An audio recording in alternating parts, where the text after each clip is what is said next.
ونصلي على رسوله الكريم أما بعد فأعوذ بالله من الشيطان الرجيم بسم الله الرحمن الرحيم كل نفس ذائقة الموت وإنما توفون أجوركم يوم القيامة فمن زحزح عن النار وأدخل الجنة فقد فاز وما الحياة الدنيا إلا متاع الغرور صدق اللہ مولانا العظیم۔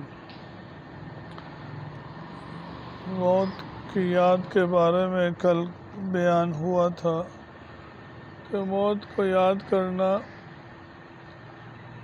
انسان کے لیے بہت فائدہ مند ہے، اور موت سے بچنا انسان کے لیے ممکن نہیں ہے۔ جو پیدا ہوا ہے آخر اس نے ایک دن مرنا بھی ہے۔ دین اسلام ہمیں یہ سکھاتا ہے کہ دنیا کے اندر کیسے جینا ہے، کیسے زندگی گزارنی ہے، کیسے مرنا ہے۔ خوشی ہو یا غمی ہو، ہر حالت کے اندر اللہ تعالیٰ کا کیا حکم ہے، اللہ تعالیٰ کے نبی صلی اللہ علیہ وسلم کا کیا طریقہ ہے، یہ دین اسلام ہے۔ موت کے وقت گھر میں ایک فوتگی ہو جائے تو بہت ساری بدعات اور رسومات لوگ کرتے ہیں اور اجر و ثواب سے محروم ہو جاتے ہیں۔ اگر سنت کے مطابق عمل کریں تو ان کے لیے اجر و ثواب کا اللہ کی رضا کا ذریعہ بنے، لیکن اکثر لا علمی اور جہالت کی وجہ سے اور بے توجہی کی وجہ سے اجر و ثواب سے، نیکی سے محروم رہ جاتے ہیں۔ بلکہ جتنا انسان دین سے دور ہوتا ہے اتنا ہی زیادہ پریشان ہوتا، اس کے لیے صدمے کو برداشت کرنا مشکل ہوتا۔ جتنا زیادہ انسان دیندار ہوتا ہے، باعلم ہوتا ہے، باعمل ہوتا ہے، اتنا ہی زیادہ اس کے لیے زندگی گزارنا آسان ہوتا ہے۔ بڑی بڑی تکلیفیں، حالات کو برداشت کرنا اس کے لیے آسان ہوتا ہے، اس کو حوصلہ اور تسلی رہتی ہے۔ تو گھر کے اندر کسی کے فوتگی ہو جائے تو اس کے لیے ہمارا دین، اللہ اور اس کے رسول کا کیا حکم ہے، اس کے بارے میں آج تھوڑی سی بات کریں گے، کیونکہ کوئی گھر ایسا نہیں ہے کہ جس گھر میں فوتگی نہ ہو۔ جو آئے ہیں سب نے ایک ایک دن دنیا سے چلے جانا ہے۔ تو اگر آدمی سیکھ لے کہ کیا کرنا ہے، کیا حکم ہے، تو سیکھ کر عمل کرے تو بہت زیادہ اجر و ثواب کا ذریعہ ہے۔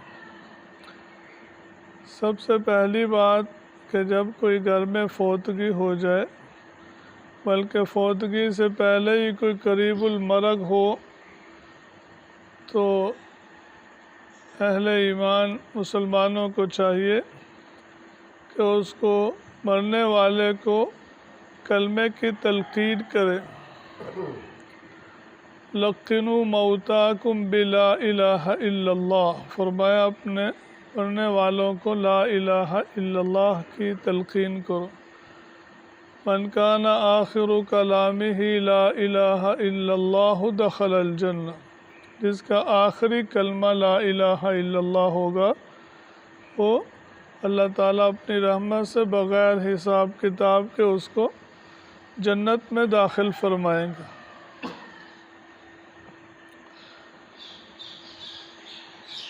اور تلقین کس کو کہتے ہیں؟ علماء کرام نے لکھا ہے کہ جو قریب المرگ ہو تو اس کے قریب بیٹھ کے لا الہ الا اللہ محمد الرسول اللہ، اس کے پاس بیٹھ کے بیٹھنے والے یہ کلمہ پڑھیں آہستہ آواز سے، جس کو وہ بھی سن لے اور اس کو بھی یاد آ جائے وہ بھی پڑھ لیں۔ جب وہ پڑھ لیں تو خاموش ہو جائے، پھر بار بار اس کو یاد دلانے کی ضرورت نہیں ہے، بس ایک دفعہ پڑھ لیا اتنا ہی کافی ہے۔ اگر وہ اس کے بعد اس نے کوئی بات چیت کی یا کھایا پیا اور دوبارہ اس کی حالت اس طرح کی ہو گئی تو پھر دوبارہ اس کو کلمے کی تلقین کریں، یعنی اس کے پاس بیٹھ کے پڑھیں، جس کو سن کے وہ بھی پڑھ لے، لیکن اس وقت اس کو تقاضا نہیں کرنا چاہیے، کہنا نہیں چاہیے کہ کلمہ پڑھو، کیونکہ اس وقت انسان انتہائی تکلیف کے اندر ہوتا ہے، معلوم نہیں اس کی کیا حالت ہے، کہ انکار کرے گا تو گناہ گار ہوگا، اس لیے اس کو نہیں کہنا کہ کلمہ پڑھو، خود پڑھنا ہے۔ اس کو تلقین کہتے ہیں، تاکہ اس کو بھی یاد آ جائے اور وہ بھی کلمہ پڑھ لے۔ تو یہ بہت بڑی سعادت کی بات ہے، جس آخری کلمہ جس کا لا الہ الا اللہ ہو جائے وہ انشاءاللہ سیدھے جنت میں داخل ہوگا۔ اسی طرح فرمایا کہ جس ایک حدیث میں ہے، جس کا اول کلمہ اور آخری کلمہ لا الہ الا اللہ ہوگا، آخرت میں اس سے کوئی مطالبہ نہیں ہوگا۔ اس لیے بچوں کو ہمیں جب بڑے ہوں، تھوڑے سے بولنے کے قابل ہوں، تو بجائے کہ اور کسی کا نام اس کو یاد کروایا جائے، ابا اماں کہے یا بلی کتا اس کو سکھائیں، اس کو سب سے پہلے کلمہ سکھانا چاہیے، بچے کو اللہ کا نام سکھانا چاہیے۔ یہ کلمہ ایسا بابرکت کلمہ ہے کہ اس کی وجہ سے زمین آسمان اپنی جگہ پہ کھڑے ہیں۔ فرمایا کہ جب اس دنیا کے اندر کوئی بھی آدمی کلمہ پڑھنے والا باقی نہیں رہے گا تو اللہ تعالیٰ اس دنیا کو ہی لپیٹ دیں گے، قیامت آ جائے گی جب ایک آدمی بھی کلمہ پڑھنے والا نہیں رہے گا۔ تو یہ کلمے کی برکت ہے اور مسلمان کی برکت ہے کہ کافر بھی اس دنیا میں رہ رہے ہیں، آسمان کھڑا ہے، زمین کھڑی ہے، یہ ایمان والوں کی کلمے کی برکت۔ اللہ تبارک و تعالیٰ کے ارشاد ہے، قُلْ هِيَ لِلَّذِينَ آمَنُوا فِي الْحَيَاةِ الدُّنْيَا، یہ سب چیزیں استعمال کی ایمان والوں کے لیے ہیں دنیا کے اندر، خالصۃ یوم القیامہ، اور آخرت میں خالص صرف انہی کو ملیں گے۔ دنیا میں تو ایمان والوں کی برکت سے، مسلمانوں کی برکت سے کافر بھی رہتے ہیں، کھاتے پیتے ہیں، جانور بھی کھاتے پیتے ہیں، ایمان والے کی برکت ہے، لیکن مرنے کے بعد عالم آخرت کے اندر صرف اور صرف ایمان والوں کو اللہ تعالیٰ یہ چیزیں عطا فرمائیں، کھانے پینے، بہترین لباس، اور ایمان کا کلمہ لا الہ الا اللہ محمد الرسول اللہ۔ اور حدیث آتا ہے کہ جو آدمی اپنی زندگی کے اندر کلمہ پڑھنے کا معمول رکھتا ہے، اسی کو بھی مرنے کے وقت بھی اسی کو توفیق ہوتی ہے۔ اکثر ایسے ہوتا ہے جو آدمی جو زیادہ بولتا ہے، باتیں کرتا ہے، جو کلمہ اس کی زبان پہ زیادہ جاری رہتا ہے، مرتے وقت بھی وہی زبان سے نکلتا ہے۔ شیخ الحدیث مولانا زکریا رحمہ اللہ نے فضائل اعمال کے اندر لکھا ہے کہ ایک آدمی کی موت آئی، لوگ اس کو کلمہ تلقین کر رہے تھے، وہ کہتا تھا تو بھی پی مجھے بھی پلا، تو بھی پی مجھے بھی پلا۔ اور ایک آدمی بتا رہا تھا، ایک آدمی ٹانگا چلاتا تھا تو مرتے وقت کہہ رہا پاٹی لواری کلی سواری، پاٹی لواری کلی سواری۔ تو جو بولتا رہا وہی زبان سے نکلتا ہے جب آدمی کے جان نکلنے کا وقت آتا ہے۔ جو لا الہ الا اللہ کا ذکر کرے گا روزانہ 100 مرتبہ، فرمایا اس کا چہرہ قیامت کے دن ایسے چمکے گا جیسے کہ 14ویں رات کا چاند چمکتا ہے۔ جو روزانہ لا الہ الا اللہ 100 مرتبہ معمول بنائے گا۔ طریقہ علماء کرام فرماتے ہیں کہ آدمی لا الہ الا اللہ محمد الرسول اللہ پڑھے، اس کے بعد پھر لا الہ الا اللہ لا الہ الا اللہ لا الہ الا اللہ یہ پڑھتا رہے، پورا کلمہ نہ پڑھے۔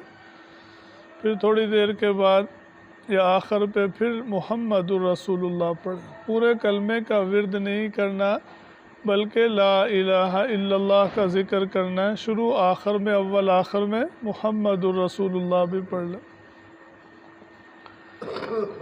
تو ایک لکھا ہے کہ جو آدمی اپنی زندگی میں مسواک کرنے کا معمول رکھتا ہے اس کو بھی ایک فائدہ مسواک کے بہت سے فائدے ہیں کیا ہے کہ مرتے وقت کلمہ یاد آ جاتا ہے، کلمہ پڑھنے کی توفیق ہوتی ہے جو مسواک کا اہتمام کرتا ہے۔ دوسری بات یہ ہے کہ جب انسان کی یہ حالت ہو مرنے کے قریب ہو تو کوشش یہ کی جائے کہ دنیا داروں کو بیوی بچوں کو وہاں سے ہٹا دیے جائے، دیندار لوگ اللہ والے لوگ اس کے پاس رہیں، اس کی اپنی برکات ہوتی ہیں۔ کسی جگہ کوئی بزرگ چلے جاتے ہیں تو دنیا دار لوگ بھی دین کی باتیں شروع کر دیتے ہیں، ان کا یہ اثر ہوتا ہے۔ بہت دفعہ ایسے دیکھیں جب کوئی اللہ والے بزرگ کسی جگہ پہ پہنچ جاتے ہیں کسی مجلس پہ، پہلے ادھر ادھر کی باتیں کر رہے ہوتے ہیں، اس بزرگ کی اثر اور صحبت کی برکت سے سب دین کی باتیں کرنا شروع کر دیتے ہیں۔ تو نیک لوگ اللہ والے دیندار اس کے پاس ہوں، اور جیسے کرتے ہیں ہمارے ہاں کبھی بچوں کو آگے کر، کبھی دنیا کی باتیں اس کو یاد دلا، کبھی تو یہ جانے کا وقت ہوتا ہے اللہ کے پاس۔ دنیا کی باتیں بچوں کو چیزوں کی اور اس کو مجبور کرنا، ادھر ادھر کی باتیں کر کے ہنسانے کی کوشش کرنا، یہ بے وقوفی اور جہالت کی بات ہے، بلکہ اس کو آخرت کا مسافر ہے تو اس کو وہ چیز ساتھ اس کے دی جائے جو اس کے کام آئے قبر کے اندر آخرت کے اندر۔ تو نیک لوگ اس کے پاس بیٹھے۔ بعض دفعہ ایسی حالت ہو جاتی ہے، قریب المرگ ہوتا ہے لیکن اس کی جان نہیں نکل رہی ہوتی، تو ایسی حالت میں علماء کرام فرماتے ہیں کہ سورۃ یاسین جو ہے اس کے پاس بیٹھ کے پڑھی جائے تو اللہ تعالیٰ اس کے لیے آسانی فرما دیتے ہیں۔ اگر اس کی موت کا وقت آ چکا ہو تو اس کے لیے آسانی سے اس کی روح نکل جاتی ہے، اور اگر اس کی زندگی ہو تو اللہ تعالیٰ اس سورت کی برکت سے اس کو صحت اور شفا عطا فرما دیتے ہیں۔ تو سورۃ یاسین پڑھنی چاہیے آہستہ آواز سے کہ وہ بھی سن لے۔ تو اور بھی بہت ساری باتیں ہیں، انشاءاللہ روزانہ تھوڑی تھوڑی باتیں بیان کریں گے۔ اللہ تعالی ہم سب کو دین کی باتوں کو سننے کا شوق نصیب فرمائے، عمل کی توفیق عطا فرمائے، یاد رکھنے کی اور دوسروں تک پہنچانے کی توفیق عطا فرمائے۔ الحمدللہ رب العالمین والصلاة والسلام علی سید الانبیاء والمرسلین۔ اللہم لا مانع لما اعطیت ولا معطی لما منعت ولا ينفع ذا الجد منک الجد۔ اللہم لا سہل الا ما جعلته سہلا وانت تجعل الحزن سہلا اذا شئت۔ اللہم انا نسألک العفو والعافیة والمعافاة في الدنيا والآخرة۔ اللہم بارک لنا في الموت وفيما بعد الموت۔ اللہم من احییته منا فاحیه على الاسلام ومن توفیته منا فتوفه على الایمان۔ وصلی اللہ تعالی علی النبی الکریم وعلی آلہ واصحابہ اجمعین برحمتک یا ارحم الراحمین۔